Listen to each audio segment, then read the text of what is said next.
Hello guys! Welcome again to another day of our trip in LU!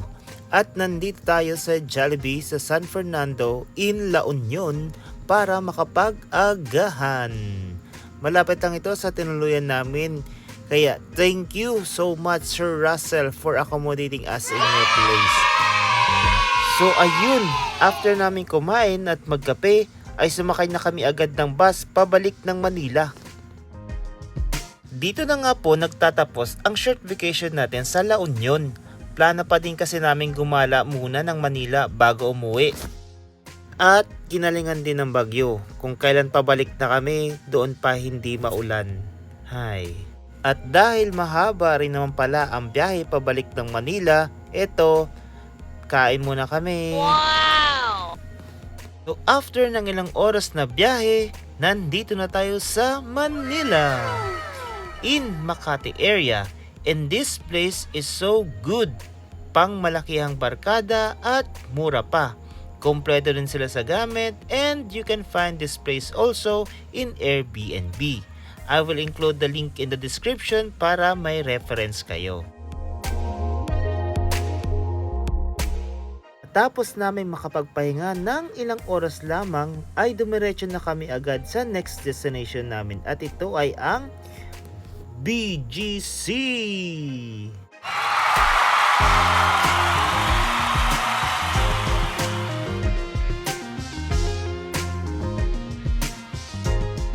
At yun na nga, sa ilang beses kong pabalik-balik dito sa Manila, ngayon lang talaga ako nakapunta dito.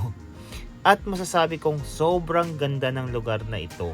Maraming establishments, kagaya ng restaurants at mga butik.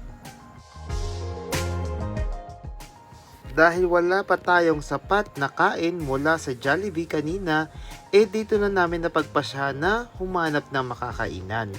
Balita ko nga medyo mahal daw ang bilihin dito at pagkain.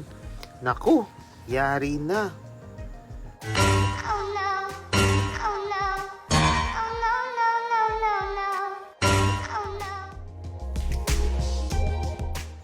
Matapos ang ilang minutong paglalakad at paghahanap ng makakainan, nandito kami napadpad ngayon sa Marugame Udon, Japanese Noodles and Tempura, where you can find various Japanese food na pasok sa panlasa mo talaga. And here's our foods.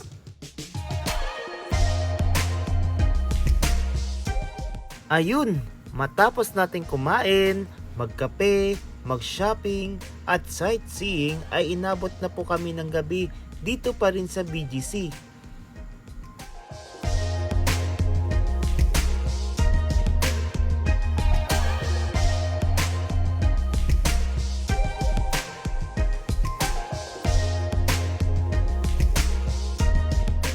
And that's it for today's video.